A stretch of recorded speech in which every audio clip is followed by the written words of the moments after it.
So good morning, everyone. Welcome to Prime Time at the Bethel University Library. My name is Chris Gerritz. I'm professor of history and co-chair of the Department of History, Philosophy, and Political Science. So Prime Time is a Bethel Library program that's a collaboration between the Friends of the BU Library, Academic Affairs, and other offices on campus, such as the Department of History, Philosophy, and Political Science.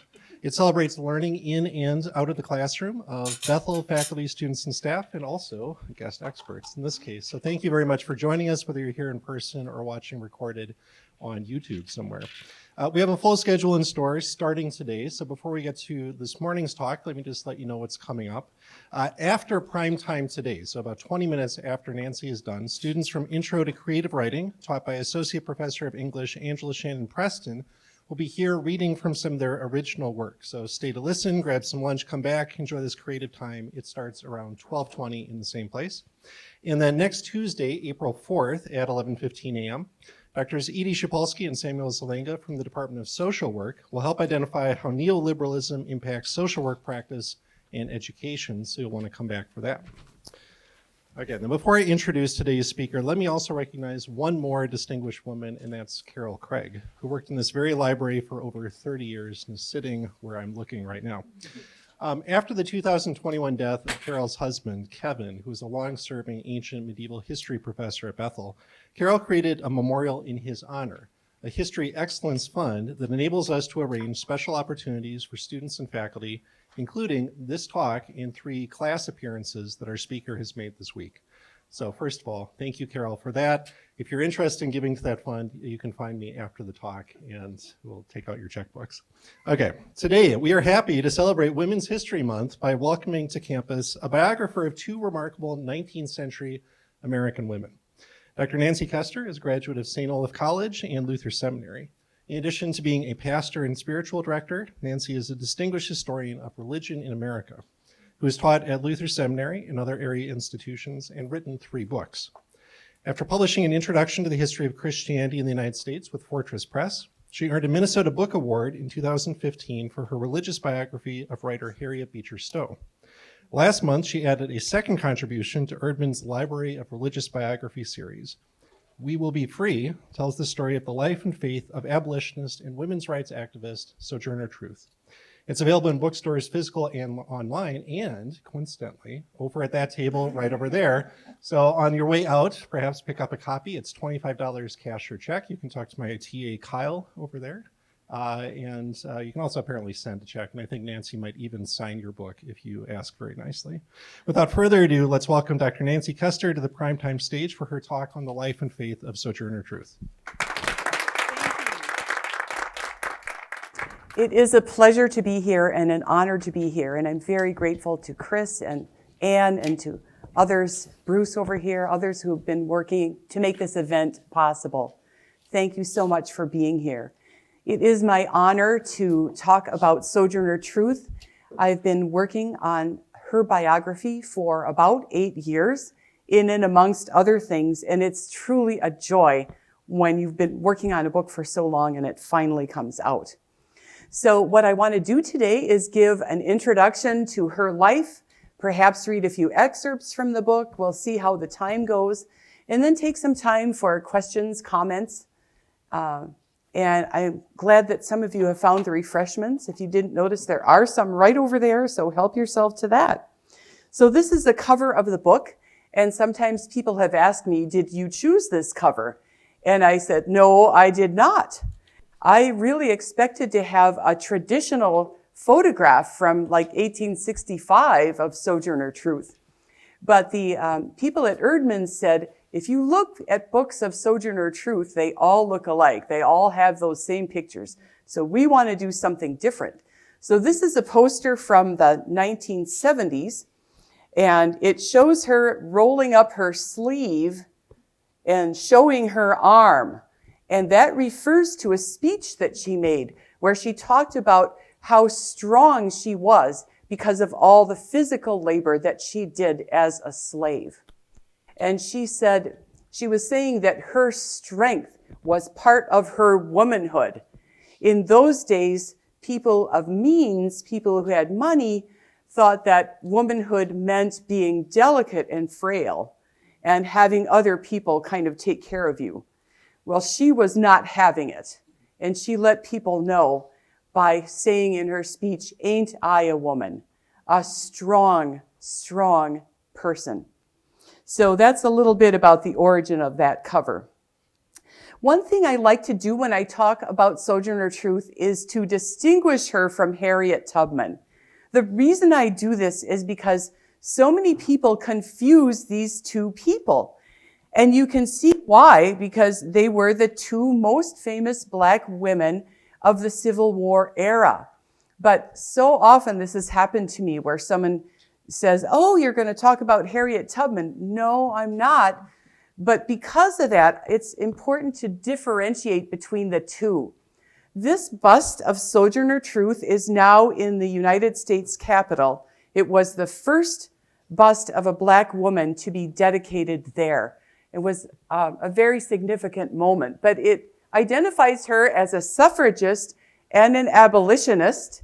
She was also a preacher. In fact, I don't want to say she was also a preacher. She was first, last, and always a preacher. She worked in the North. She was born a slave in the state of New York, and I'll get into that a little bit more later. But her work was almost all in public. She was a public speaker, first as a preacher, then as an abolitionist, and then as an advocate for women's rights. So she's out in public, which was a dangerous thing to do because the meetings that she spoke at were often mobbed by people who thought abolitionists were crazy and that we should just leave slavery alone. And women's rights movement meetings were sometimes mobbed as well. So it was a dangerous thing to be doing. But Harriet Tubman, by contrast, was born in the South, and her work, until later in her life, her work was underground.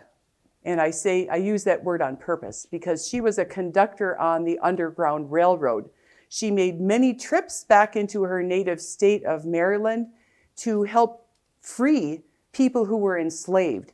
And under cover of night, she would take them, and then through a system of hiding places and people who were there to help, that system known as the Underground Railroad, she successfully conducted many people to the North into freedom. So it's an interesting contrast because you have one working in public and you have one working undercover. One from the North, one from the South, but they both had the same goal, which was to get rid of slavery and beyond that, to pursue equality for all people, Black or white, male or female. And so they had that in common. They did meet, and only a few sketchy reports come from that meeting. They met in 1864 during the Civil War, just to share their experiences. And I wish that we knew more about what they said at that meeting. So now you've distinguished Sojourner Truth from Harriet Tubman. So we can move along here to a sketch of her life. This is modern art by Monique Wall, and you can look her up online if you're interested. I love this picture of Sojourner Truth, so colorful, and her pose is so confident. And she gained a lot of confidence and power in her life. So now just for a brief walkthrough of her life, Sojourner Truth, originally her name was Isabella. Sometimes people call her Isabella Baumfree after her father. But in her lifetime, she would have taken whatever name of the person who legally owned her. So her last name changed several times. So she was often just known as Isabella or Belle. And Isabella spent 30 years enslaved in New York State, bore several children into slavery, and she knew that slavery was ending in New York State in 1827, but she couldn't wait. She decided not to wait anymore. She decided to free herself. And that in itself is a whole big story. But she took refuge with some abolitionists, some Quaker abolitionists, Presbyterians they were, And they helped her stand her ground when her master came looking for her and said, I'm going to force you to go back with me because I'm going to get my year of labor that you owe me. Because that was the attitude. But she took her own freedom, and that was really an important thing for her for the rest of her life, that she had that agency. Shortly after that, she had a vision of Jesus in which she was overwhelmed by a powerful light. And it was so hot and so intense that she feared that she would die. And then she felt a presence come between the light and herself, shielding her from that hot, scorching, brilliant sun. And she knew that that presence was Jesus. And the vision went on, and she told about it in her memoir. But as a result of that vision, she knew that she wanted to become, or was called to become, a preacher to proclaim Christ. And that vision guided her all of her life, even though there were times of her life when she couldn't follow that vision. She never forgot it, and she always came back to it. For many years, she worked as a housekeeper in New York City because housekeeping was about the only way she had to make money. And of course, housekeepers, whether Black or Irish, as many of the housekeepers in New York were very underpaid. She was poor all the time. And that was part of her life. And seeing the contrast between the rich and the poor, because she was poor and yet she often lived in the maid's room or a garret of a very posh house. So she was very much aware of the gap between the rich and the poor. And it was something that she came to believe God did not approve of. Then after that, she became an Adventist preacher. And it was then that she took the name of Sojourner Truth. She realized that she could never follow her calling as a preacher if she was always scrambling to make a bare living as a housekeeper. So she set out as an itinerant pastor on Long Island, worked her way into New England, and then she had friends that told her about an abolitionist commune down in Northampton, Massachusetts. By this time, she was about 40, so in her early 40s. So she went down to this commune in Northampton, and she decided that she wanted to live there. She stayed there for 3 years until the commune closed because it was failing financially. And that was the story of so many of these 19th century communes. But during the time she was there, it was, I would say, almost like a college experience for her because she was on a campus. She had a campus job, which was doing the laundry. But her real job, and everyone recognized it, was to preach and to learn about abolition. And eventually she went from there to going out on the abolitionist circuit as a traveling speaker. But one reason I say was like college is because there she made friends that she had for the rest of her life in the abolitionist movement, and they were able to work together and help one another and form this network that became a very powerful influence in her life. So when she joined the abolitionist circuit, thanks to the invitation of William Lloyd Garrison, editor of The Liberator, she quickly found that there was a new women's movement that was overlapping with the abolitionist movement because the women were finding that many people thought they should not speak in public and they should not tamper with or become involved with political issues like slavery, which was a political issue, an economic issue, a spiritual issue, you name it. It was just this all-encompassing thing, but that women should remain silent. Well, there were abolitionists from the beginning who disagreed with that and who spoke out and who found support among people like William Lloyd Garrison, Frederick Douglass, and others who believed that women also should have equal rights. But But Sojourner Truth was sometimes pressured by some of her white friends in the women's movement to separate women's rights from black rights. And they would say to her, now, we don't want you to say anything about abolition in our meeting because this is only for women's rights. But how could she do that? She embodied both of these causes, united them in her own person. And one time at the beginning of a speech, she said, I am a woman's rights. Not, I believe in women's rights, or I'm working for women's rights, but I am women's rights. And she had a way with just a turn of the phrase of making people see things differently. So she kept on working and agitating. That was a word she liked to use. It didn't come from the 1960s. A lot of times, if you read back into the 19th century, you find so many things that remind you of the 60s with all of these reform movements just busting open. It was an amazing time. So anyway, when the war came, she was very active. I don't have everything on this little outline here, but she went out speaking for union and abolition in the northern states. Well, today we might think, duh, of course those two things are synonymous. But in her time, no.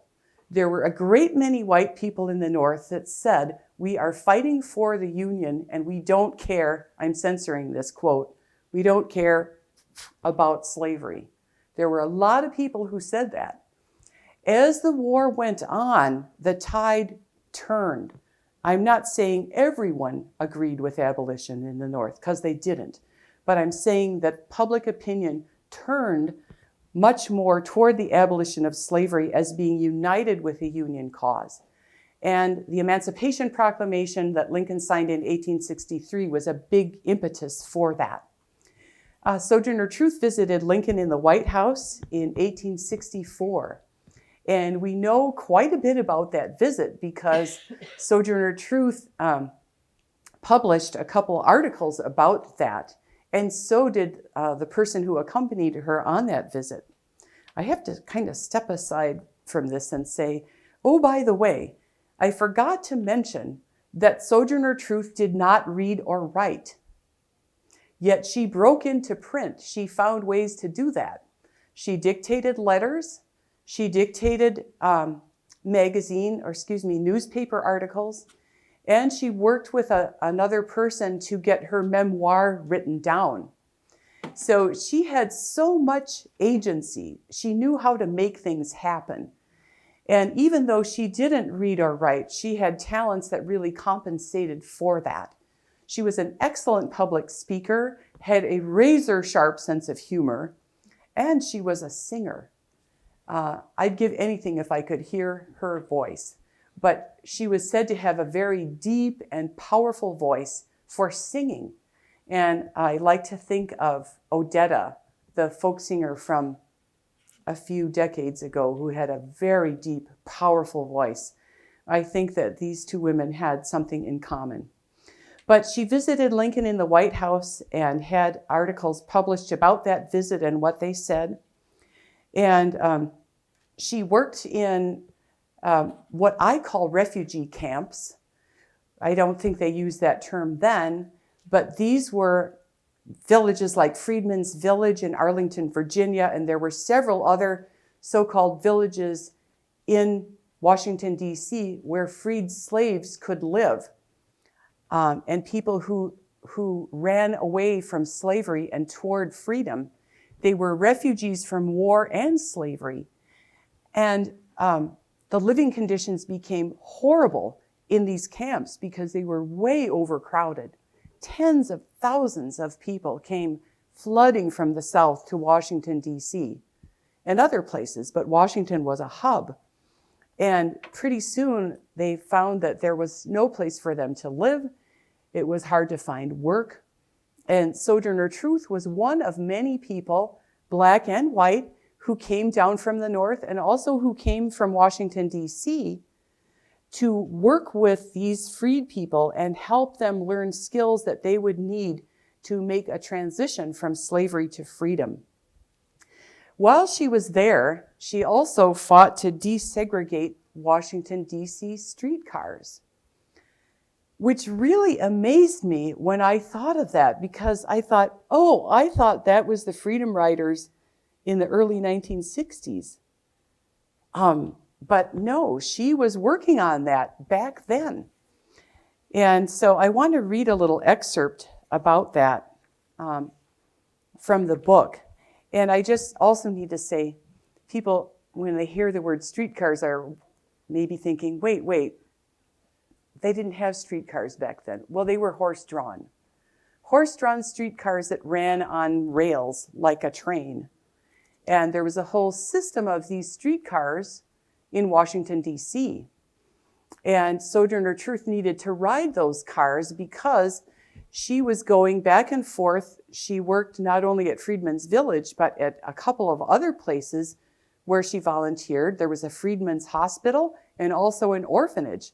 And one of her jobs was collecting supplies, which meant that even though she was a very strong person for being in her 60s at that time, now they tell me 60s are the new 40s, and I hope that's true. But anyway, at that time, she needed public transportation. So I'm going to read just a little bit about that episode of her life. In the fall of 1865, Sojourner Truth stood on a busy street in Washington, D.C., waiting for the horse-drawn streetcar.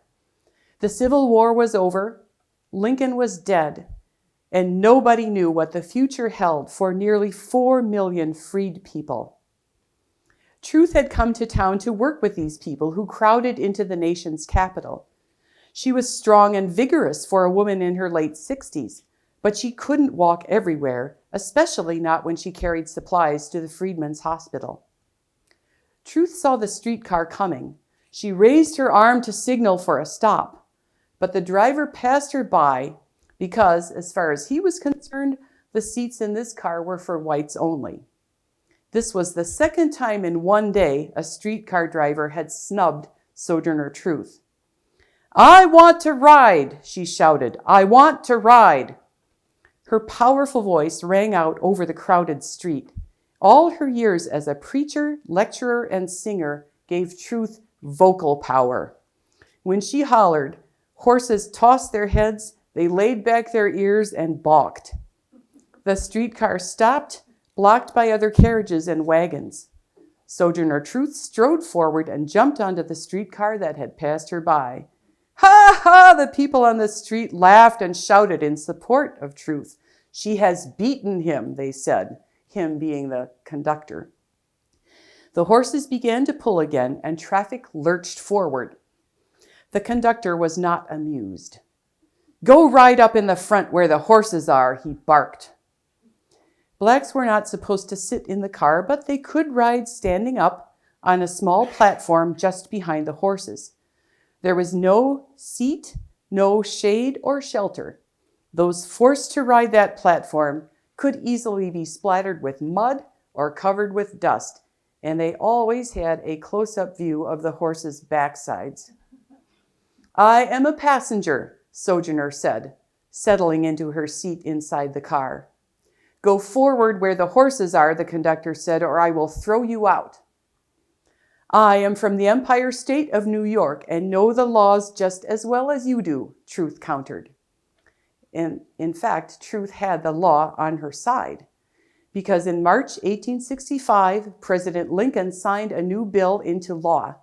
It forbade, and here I'm quoting, "any exclusion from any car on account of color on every railroad in the District of Columbia." But prejudice ran deep. The new law had to be claimed by people who were willing to risk insult and injury in order to bring change. That day, Truth remained in her seat and rode farther than she needed to for the pure joy of using her rights. "Bless God," she said as she left the car, "I have had a ride." So she took many other rides, sometimes with white women who were collaborating with her, just like the Freedom Riders, crossing that social taboo, riding together. And in one of those rides, a conductor treated Truth very roughly, grabbed her and shoved her against the wall of the car and dislocated her shoulder. And after that, when they got to where they were going, she and her friend reported this to the streetcar, and the driver was fired for treating her like that. And after that, the cars became more integrated, although it didn't last. I should say that Truth was not the only person working on this. There were others as well. And you can read about some of these desegregation movements that happened shortly after the Civil War in northern cities too. But one of my favorite quotes is when she was being harassed by a conductor, her white friend said, "Leave her alone." And the conductor said, "Oh, does she belong to you?" And you can read what that means. And this friend of hers said, "No, she belongs to humanity." And I thought, oh yes, what a wonderful comeback. So that's a bit about her fight to desegregate the DC streetcars. And I mentioned her working with the freed people in Washington, but she got dissatisfied with that because there were no jobs, the living conditions were so horrible. And she thought, this is not what your freedom is supposed to be. And we need to get people to move into the North where they can start a better life. Now, at this time, I think Sojourner and perhaps others were a bit naive about what the North was going to hold in terms of segregation. But that's so easy for us to say that looking back. At that window of time, I think there was a great deal of hope that things could really change. So Sojourner Truth and others worked with the Freedmen's Bureau to resettle Black people in states like Ohio and Michigan. But again, she became dissatisfied because it seemed so piecemeal. It just wasn't enough when you consider the sheer numbers of people who really needed a chance to start a new life and deserved a chance to start a new life. And so she started working on a big petition to get the government to set aside lands in Kansas where freed people would settle. In other words, we need a big land grant, and then people can go there and start over. Well, as you know, that didn't happen. But nevertheless, there was a movement of Black people moving to the West, including Kansas, and making settlements there. And often their role in settling the West gets overlooked. But I deal some with that in the book, and how she went out to Kansas twice to see the people who had moved out there and see how they were doing, and how could she assist them by gathering supplies and so forth so that they could get started. All her life, she preached both salvation and justice. And she did use the word justice. So, I'm not just putting that on her from this vantage point. But I think it's important that for her, she was an evangelical. She had a conversion experience through her vision. She held these things together with active compassion and working for justice. She did not split them apart, as has very sadly been the case in American Protestantism for a long, long time. For her, those things were inseparable. Now, this is just kind of for fun. I thought I'd put together a little gallery of people that Sojourner Truth knew. And when I say that she knew them, I don't just mean that she met them once, but that they were aware of each other, aware of one another's work. And so I don't know if I should go through all of them, but I think I'll go with categories first. You notice there's Susan B. Anthony and Elizabeth Cady Stanton, who of course were leaders for the women's rights movement. And there were many others, but they were the two most famous ones. And they knew Sojourner Truth, and she knew them. They appeared together at women's rights conventions. And you probably are aware that in just a couple years ago, there was a big statue in Central Park that was dedicated to these pioneers of women's rights. So it's the three of them in this statue together. So next time you go to New York City, be sure and find that. I haven't seen it yet, but I will.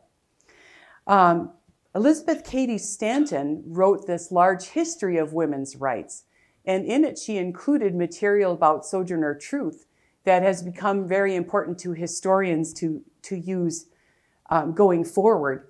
And they attended, as I said, some of the same conventions and endured a lot of the same kinds of abuse and jeering and heckling that women did during those times. So I've already talked about Abraham Lincoln. I've already talked about Harriet Tubman. I want to say something about Frederick Douglass and William Lloyd Garrison. All this trio of abolitionists knew each other well, Garrison, Douglass, and Truth. And both Frederick Douglass and Sojourner Truth were steeped in the abolition of William Lloyd Garrison. There were many forms of abolition, not just one, from rather conservative to very radical. William Lloyd Garrison was on the radical edge of things, although there were some people even farther, even more radicalized. But William Lloyd Garrison really taught Frederick Douglass and Sojourner Truth his brand of abolition. And some of the tenets of that, I won't list them all, but one is that abolition must be immediate, right now, not gradual. There would be no compensation for slaveholders. Another tenet was that abolitionists should withdraw from communities that were tainted by slavery. Northern communities they're talking about. Churches came in for a lot of criticism if they had among their members bankers who were making money from the slave trade or who were making money from cotton and so forth. But Garrison believed that people should, they used the term then, come out from these impure communities and form new communities that are pure in heart and are pursuing abolition. And one of his things was politics is corrupt. And so you should not participate in politics. You should not even vote. Because if you vote, you're participating in a corrupt institution. Well, where am I going with this? Where I'm going is that Frederick Douglass, even though he learned a great deal from Garrison, came to disagree with him. Came to disagree about many things, and one of them was politics. Douglass came to believe that politics, though corrupt and flawed, was still an important instrument to work against slavery. I forgot to mention that William Lloyd Garrison advocated for the North to secede from the South. That the South was not, the only section that called for secession. Frederick Douglass didn't abide by that. He wanted the Union to stay together and slavery to be eliminated from the South. So there was a big split between Douglass and Garrison, and Sojourner Truth took the side of Garrison, in part because he had mentored her and she was a person who practiced deep gratitude, but in part because she was a holiness preacher who believed in separating yourself out from sin. That if there's something sinful, you should have nothing to do with it. So she had theological reasons and ethical reasons as well as practical ones. And that in turn resulted in some antagonism between Frederick Douglass and Sojourner Truth. And I think that's very important because it's a way to take note of the fact that Black people had various opinions and various strategies about how to get rid of slavery. And, just like white people did, you can't just put them all in one group. There was a lot of tension and a lot of excitement and a lot of friction in the anti-slavery movement. And the Life of Sojourner Truth really tells you all about that. And I find it very exciting for that reason. Ulysses S. Grant is there because Sojourner Truth, even though at one time she believed she should stay out of politics, after the war she decided to get into it. And she campaigned for Grant's re-election because he had helped to suppress the Klan in the conquered South. And she made speeches and told people, especially black men, to vote for him. And when election day came for his re-election, she went to the poll in her then hometown of Battle Creek and tried to vote. But she was turned away because she was a woman. So we hear of Susan B. Anthony trying to vote and being turned away, but she was not the only one. There were others who did the same. Harriet Beecher Stowe is there because she, of course, wrote the famous anti-slavery novel, Uncle Tom's Cabin, and she met Sojourner Truth. Sojourner Truth was a house guest with the Stowes for a while, and later on, Harriet Beecher Stowe wrote an article for the Atlantic Monthly in 1863 that helped make Sojourner Truth nationally famous beyond the network she already had of the abolitionists and women's rights movements. Okay, so are we at a good time for comments and questions? Getting there? Okay. So I have these two pictures of Sojourner Truth that I like very much. One is of her as a younger woman, and it's thought that there was a photograph of some kind and that this was an etching made from it. But it shows her in her cap. She always wore a head covering.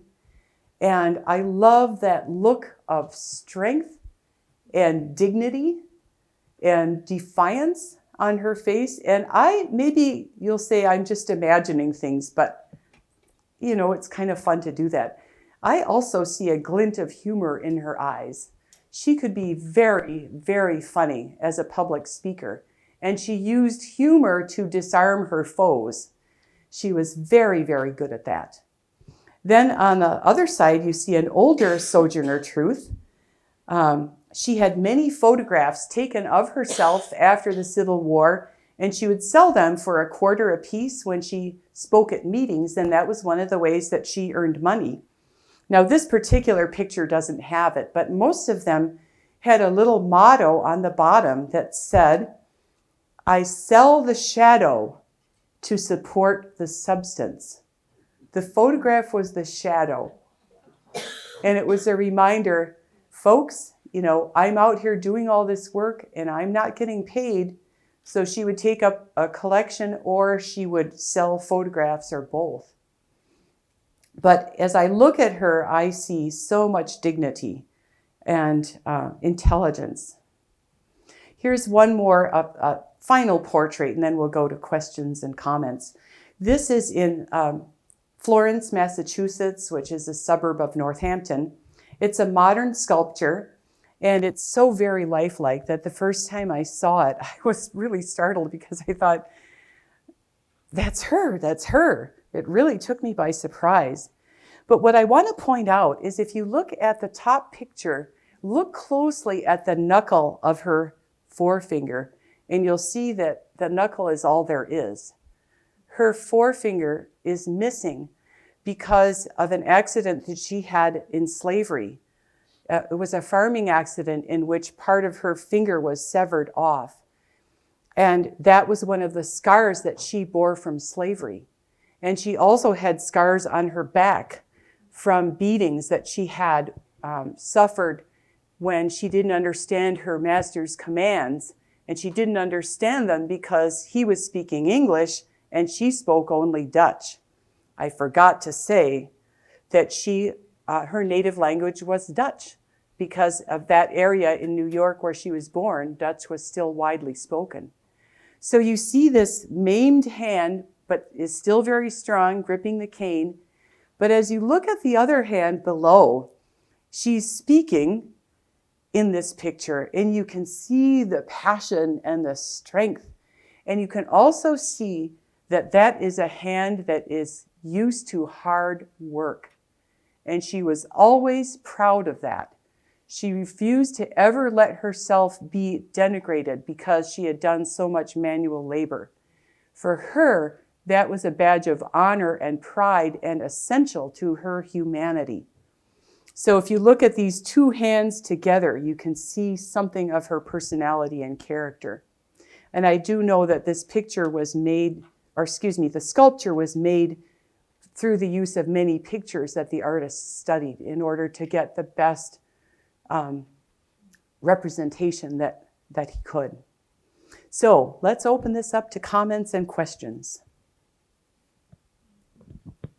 Yes. Well, I'll just start by saying I am from New York. And some of these things that you said, like I didn't know she was a slave in New York. In fact, I haven't, only because I have family there, have I learned how big an issue slavery was in New York in the 1800s before the Civil War.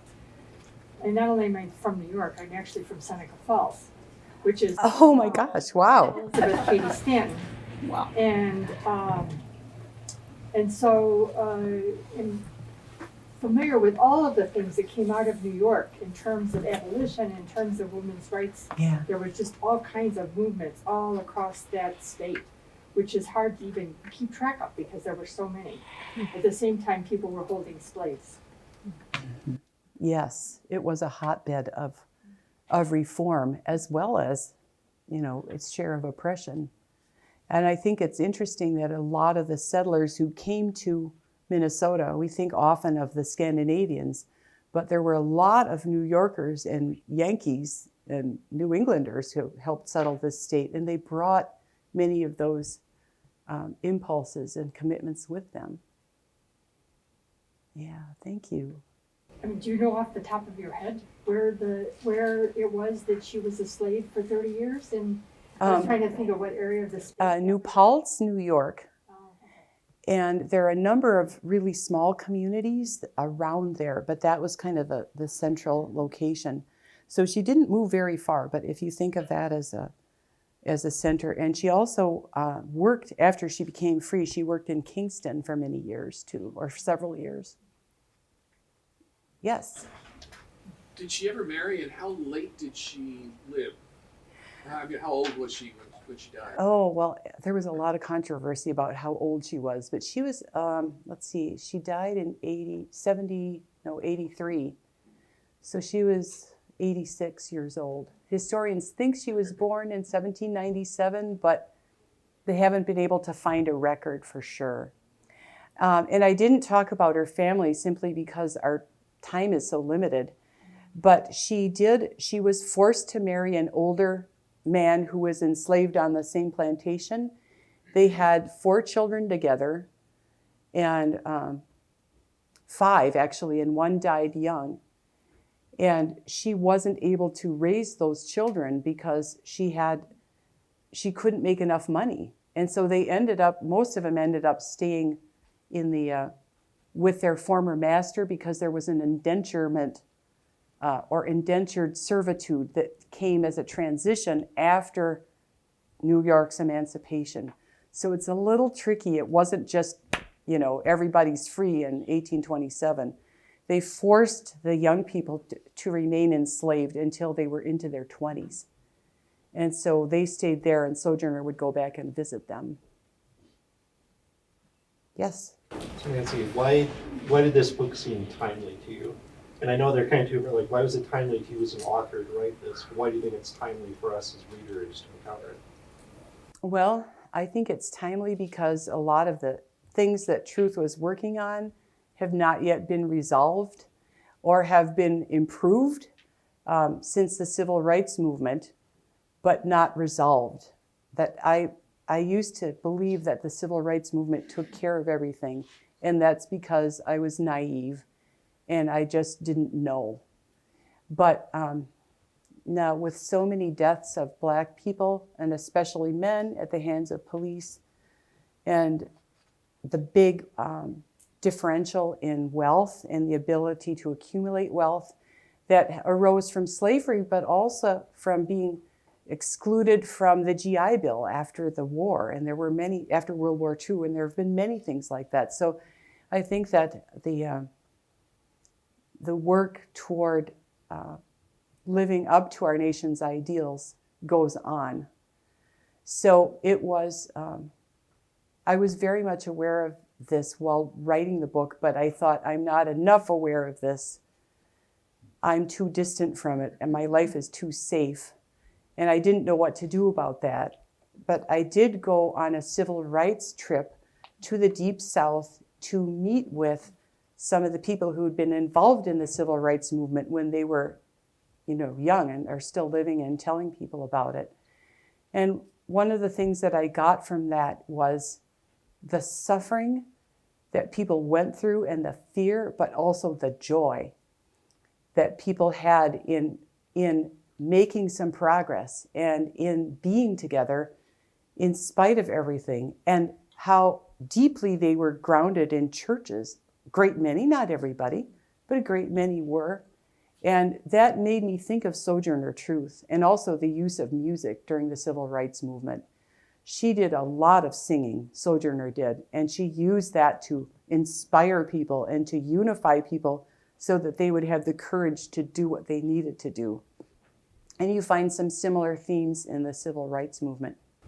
Can you talk about the I Ain't a Woman speech and why there are different versions in the appendix? Oh, you mean the Ain't I a Woman? Ain't I a Woman. Yes.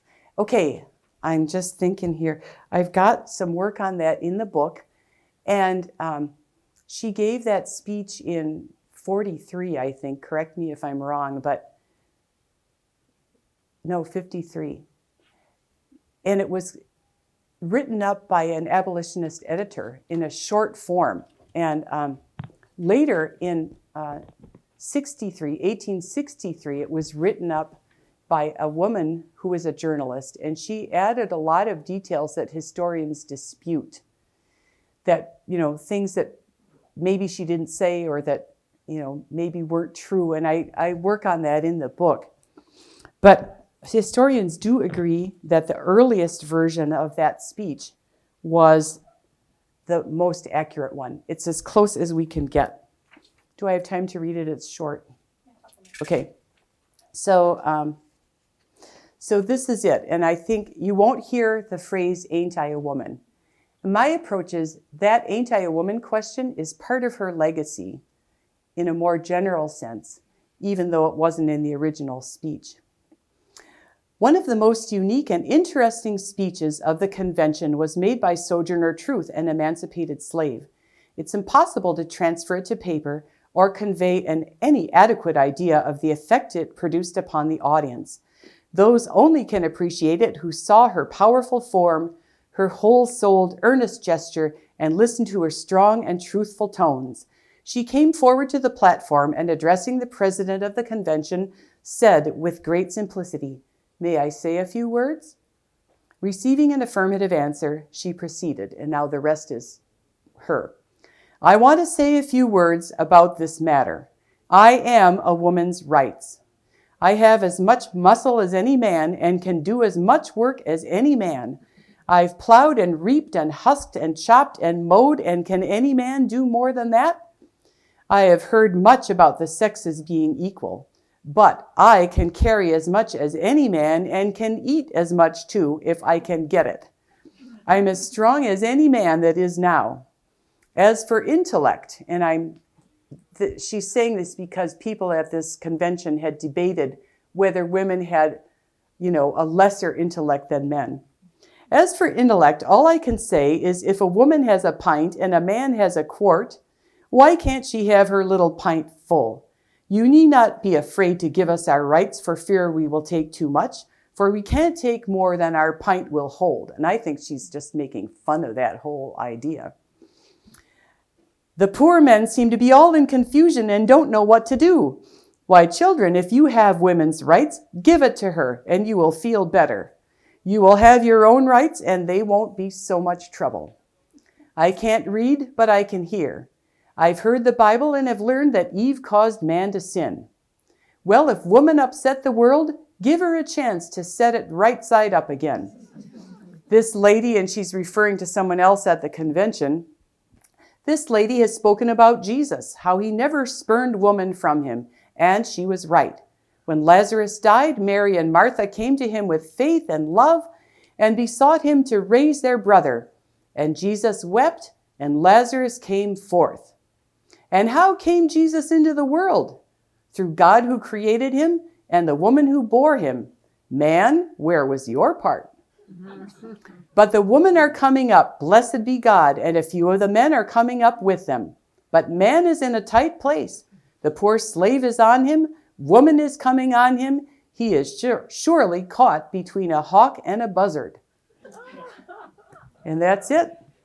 That's the first version of that speech. And you can hear that sense of humor that she just used to zing right out there.